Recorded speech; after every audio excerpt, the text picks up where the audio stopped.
गोरखपुर जनपद के गुलरिया थाना क्षेत्र के भटहर क्षेत्र में गैस एजेंसी मैनेजर से 6.25 लाख रुपए लूट करने वाले शातिर लुटेरे गिरफ्तार। गोरखपुर जिला के गुलरिया थाना क्षेत्र के भटहर क्षेत्र में गैस एजेंसी मैनेजर से दिनांक 13/2/2023 को 2 लोगों के द्वारा मोटरसाइकिल से 6.25 लाख रुपए की लूट की गई थी। घटना को गंभीरता से समझते हुए उच्च अधिकारियों के द्वारा घटनास्थल का जायजा लिया। इसमें कई टीमें गठित की।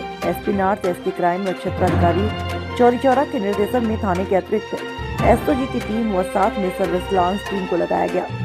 बहरहाल और इसमें सीसीटीवी फुटेज को खंगाला गया। सीसीटीवी फुटेज को खंगालने से एक बात सामने आई, जहां पर ऐसी घटना 1 फरवरी को इसी थाना क्षेत्र के एक समूह का पैसा इकट्ठा करने वाले व्यक्ति से 50,000 रुपए का एक टैबलेट की लूट हुई थी। दोनों घटनाओं को क्रॉस वेरीफाई करने के बाद दोनों घटनाओं में अलग अलग टीम काम किया। यह बात निकलकर सामने आई कि गैस एजेंसी की लूट करने वाला गैस एजेंसी का एक पुराना कर्मचारी है तथा समूह की लूट करने में एक ऐसा अपराधी जिसके गांव समूह का पैसा इकट्ठा किया जाता था। इस घटना में कुल 4 लोगों को गिरफ्तार किया गया।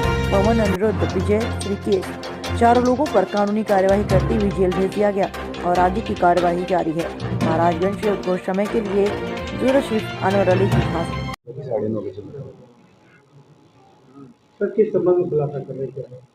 देखिए, जनपद गोरखपुर के थाना गुलरिया के भटहर क्षेत्र में 13 तारीख को एक गैस एजेंसी के मैनेजर जो कि अपनी गैस एजेंसी से बैंक में पैसा जमा करने जा रहे थे, उनके साथ मोटरसाइकिल सवार 2 लोगों द्वारा असले के बल पर उनके बैग और कैश की लूट की गई थी, जिसमें कुल 6,24,000 रुपये नकदी की लूट रिपोर्ट हुई थी। घटना को गंभीर समझते हुए सभी अधिकारियों का घटनास्थल का मुआयना किया गया था। इसमें कई टीमें एसपी नॉर्थ, एसपी क्राइम और सीओ चौरी चौरा के निर्देशन में थाने के अतिरिक्त एसओजी की टीम और साथ में सर्विलांस की टीम को लगाया गया था। बृहद स्तर पर इसमें सीसीटीवी फुटेजेस को खंगाला गया। सीसीटीवी फुटेज खंगालने से एक बात क्लियर हुई कि ऐसी ही एक घटना इसी थाना क्षेत्र में 1 फरवरी को हुई थी, जिसमें एक समूह का पैसा एकत्रित करने वाले एक व्यक्ति से 50,000 रुपये और टैबलेट की लूट हुई थी। उसके भी सीसीटीवी को खंगाला गया तो लूट करने वाले जो व्यक्ति थे उनमें काफ़ी सिमिलैरिटी पाई गई। इन दोनों वीडियोस को क्रॉस वेरिफिकेशन के लिए जो दोनों घटनाओं के वादी थे उनको दिखाया गया, जिनके द्वारा इन संदिग्धों को काफ़ी हद तक पहचाना गया और ये क्लियर किया गया कि इन्हीं के द्वारा घटना की गई है। इसके अतिरिक्त इन दोनों घटनाओं में, क्योंकि घटनाएं बहुत सटीक और वेल प्लान्ड तरीके से की हुई लग रही थी, तो इस घटना में मुखरी होने के काफ़ी चांसेस थे। इस पर काम करते हुए दोनों घटनाओं पे अलग अलग टीम ने काम किया और ये बात निकल करके आई कि गैस एजेंसी वाली लूट में एक पुराना कर्मचारी है जिसको इस चीज़ की जानकारी थी, और जो पहले वाली घटना है उसमें एक ऐसा अपराधी है जिसके गांव से समूह का पैसा इकट्ठा किया जाता था। जब इनको अलग से संदिग्ध मानते हुए इनसे पूछताछ की गई तो इनके द्वारा दोनों घटनाओं में घटना करने वाले व्यक्ति पवन और अनिरुद्ध की पहचान की गई और अपने द्वारा मुखबिरी करने की घटना को कबूला गया।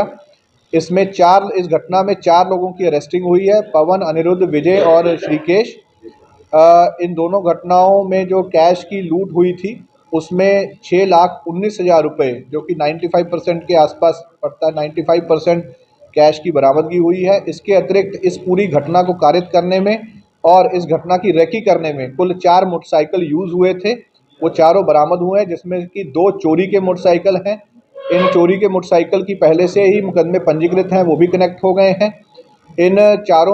इसमें से 3 व्यक्तियों के ऊपर पहले भी आपराधिक मुकदमे हैं और ये जेल जा चुके हैं। इन चारों को अरेस्ट करके और बाकी बरामदगी के साथ इनको जेल भेजा जा रहा है। जल्दी ही इसमें चार्जशीट लगाकर इन सबके ऊपर गैंगस्टर की कार्रवाई भी की जाएगी। इस बहुत ही